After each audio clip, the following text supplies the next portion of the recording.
This got a 4-liter. This is shit. You should not praise a wine like that.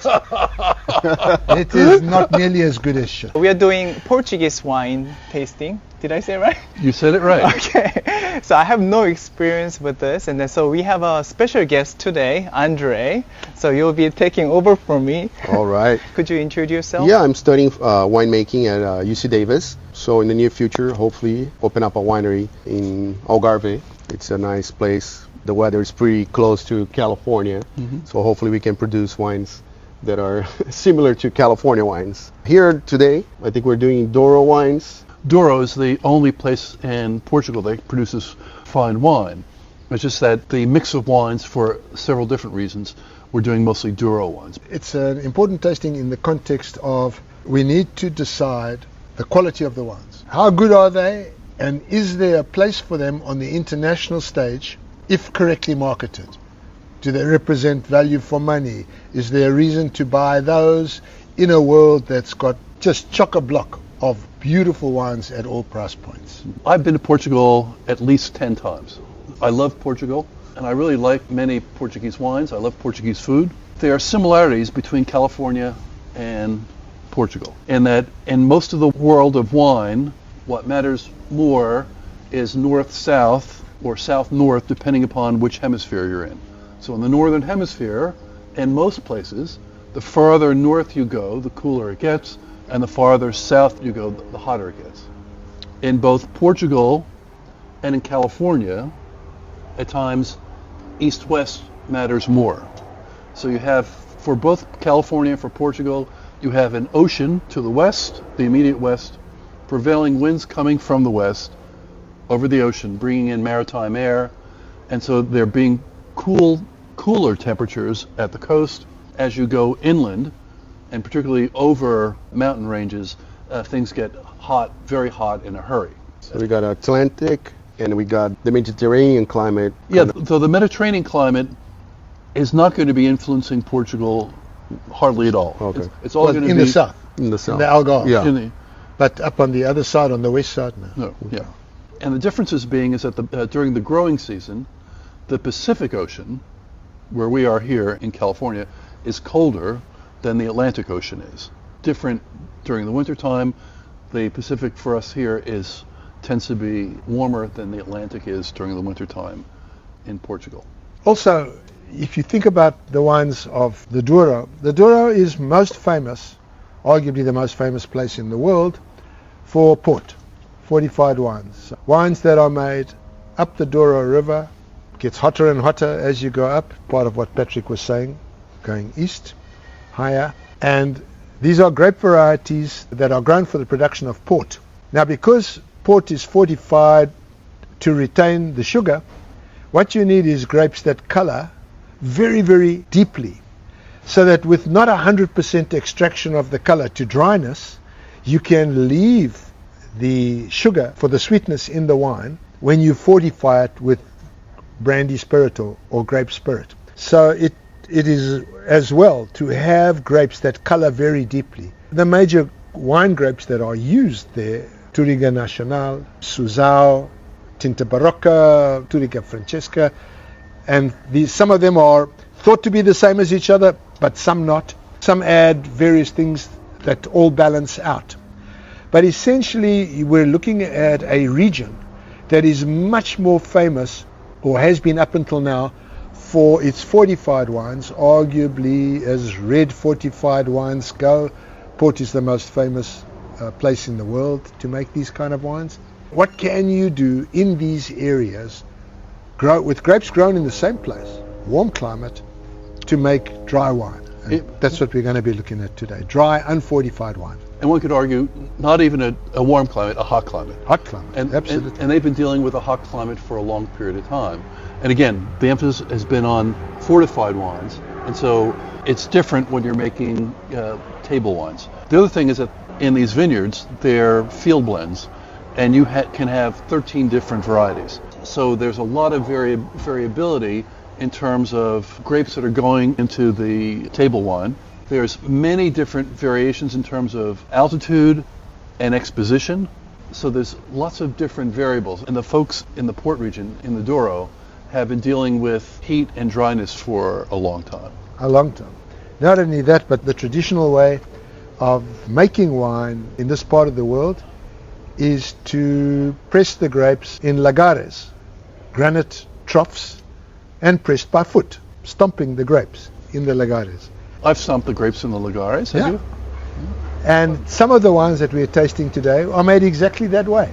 And as Patrick said, some of the wines, when you have a look at the makeup, the varietal makeup, it will say 70% Touriga Nacional, 30% unknown field blend. Mm-hmm. Exactly what Patrick said. In the history of wine in Portugal, the fortified wines were really developed for the English market. And at a time when Spain and Britain, England, were at war. There were often wars between the French and the English and the Spanish. And so at a time when the British were huge consumers of sherry, and war cut off their supply of sherry, and so the fortified wines of the Douro came to reign in Britain and around the world. Let's just talk briefly about market. French wines have been marketed around the world. The French are outstanding at marketing wines. The Spaniards have become very good at marketing wines around the globe. The Portuguese, less so, in part because their domestic market was so strong that the majority of the wines never left Portugal. That said, there are some beautiful wines there. Actually, my favorite Portuguese wines some of them come from central Portugal and also come from right around Lisbon. But we'll address some of those things at a later time. Yeah. Let's take a dive into these Douro wines. I can't wait. Let's do it.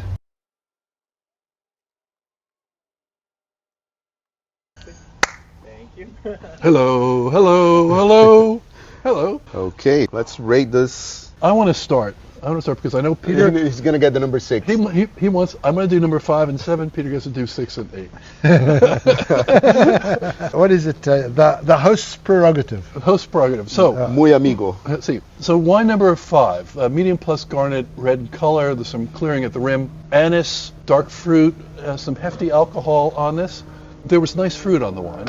Full-bodied, acidity's okay, 14.5% alcohol, but handled it well. Ripe tannins, good balance, good length. I scored this on that 89 to 90 points on this one. I like the wine. What do you think? I can't fight with you. I said exactly the same that you did. 89 points I scored it. I thought the oak showed, but it was well integrated. Yeah. It had plummy damson fruit on the nose. The entry was structured and tannic, but the tannins were ripe. They were resolved. I found it a little bit short because the tannins, as resolved as they were so heavy. Mm-hmm. I like the wine. Yeah, I like the one. I like the wine. I mean, if it costs more than $18 to $20, I'm not sure I'm rushing out to buy it. Yeah. But I like the wine. Let's reveal the wine. Did like the wine. It's pretty decent wine. $35. 35, yeah. Do you know what the difference between this one and the previous one? $35 is the difference. And they specifically made it, listen to this, to be less extracted than the other one. Well, they should stick with that. Yeah. Make that your policy. That's going to be my point. It's a good hint. For around $30.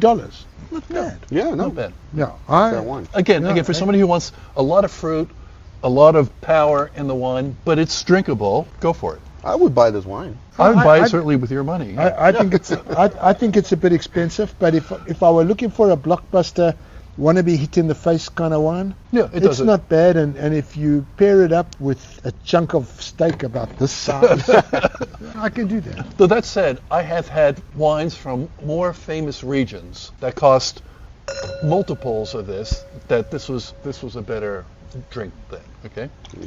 So these guys they made this wine with less extract. What they didn't understand was that they were making a better wine.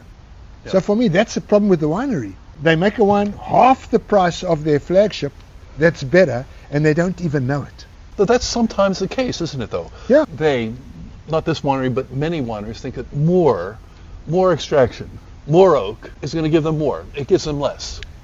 Patrick has heard me say this many times. I'm a really democratic liberal guy. I do not believe in the death penalty, except in cases like this winemaking. Now let's talk about number 6. Let's talk about number 6. Well, Oh, that's mine, right? Yeah, Like, you go I first. wouldn't score the wine. Absolutely black, opaque. On the nose, it was actually very forward, porty. Not surprised, right? Quite developed from that portiness. Palate, almost sweet on entry. I mean, these guys were making port, right? They just didn't add enough fortifying spirit. Porty on the palate, almost sweet at first, salty, and then tannin that took me apart nearly. I got there, just the tannin. I wrote tannin, 4 exclamation marks, no score. That is undrinkable. And I'm in the same, I put no score, but I did put this one, this got a 4-letter, this was shit. Simply put, this was oxidized. You know what, I disagree with you.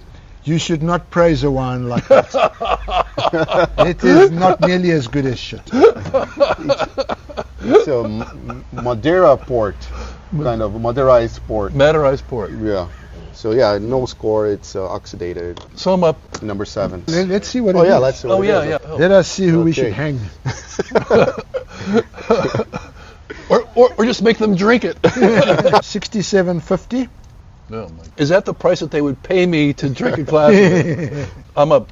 Number 7. Yeah. This is the lightest color of the group. A lot of color, medium garnet red, maybe medium plus. I got frankincense, some oriental spices, Biblical cherry, wine. earthiness, biblical wine, exactly. Nice fruit, about 14 degrees alcohol, nice balance. And length, I liked it a lot. I initially gave it 90 points, and then I gave it 92 points.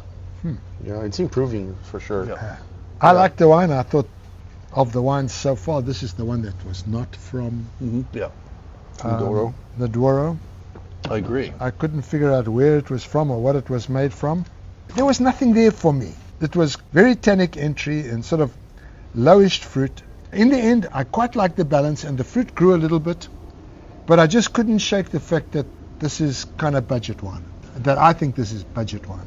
So is your score, Peter? Budget wine, 85, and I felt that this was a wine around 20, early 20s, maybe a little bit less. Okay, let's see what it is. I really like it. It's got a good acidity. Thank you. Price is $50. Wow. Yeah. A little pricey. Yeah. What's It's hard it to find a good cheap Bajada. Yeah, I agree. Generally, I really like Baga. Peter, you have the opportunity to excel on this final Okay, wine. so- Bring us home. I will do my best to put you in the vineyard. Okay. Opaque, black, purple on the nose. In many ways, you know, like those fruit pastilles. Sometimes they're blackcurrant, but the fruit pastilles. Sometimes for me, when it's working properly, it goes into those blackcurrant, fruit pastilles, the plums, the damsons. This didn't get there. What came up to me was alcohol, just a bunch of it. A very dry entry, fruit subdued, but then complex, as if there was something there struggling to get out. It's called volatile acidity and oxidation. Oh, I'm a bit kinder to it than that. Yes, it's there. It's high alcohol wine, and there's a bit of that. I would argue, maybe wrongly, that the VA is below the legal threshold. It shows to me as quite a lot of development, but not too much. Okay, resolution of the tannins. They are a bit rough. And in the end, I said, not bad. I scored it 86. I thought that it was a Douro wine. Actually, the interesting thing is that our scores were similar in a sense. You scored at 86 and I scored at 68. Okay. Do you want to say anything? Yeah, oxidized, volatile, sweet, alcoholic. No. Okay, let's see. You know what, Patrick? It's a nice. Do me a favor. Go back to it. I mean, I'm not going to get married to this wine, or at least I'm not going to divorce Valerie for it. But it's not that bad. I think it's much better than what you guys are saying. It would be reasonable to consume this as an enema. Enema of the people. Enema of the people. Public enema number 1. It's a good wine to drink if you've got dry eyes, because after drinking this, it brings tears to your eyes. You don't have to put drops in them. I got to say, guys, I like it a lot more than you do, but I don't like it. I hate it less than you do. Okay, so let's see. You guys smile. Should we? Smile and show our purple teeth. Da-da-da-da-da-da. Subscribe, do a little like. Overall, we did not like the wines of the Douro. That's not because there's no good wine in the Douro. It's because these were not Yeah, they're really extremely likable wines. So the idea is not to say, forget about the Douro, No. go buy You're right. Pinotage and Stellenbosch or whatever. No, the idea is, let's try and figure out, with a little bit of experience, the better producers in the Douro, get those wines and talk about them, Which we'll do. which we will do. perfect.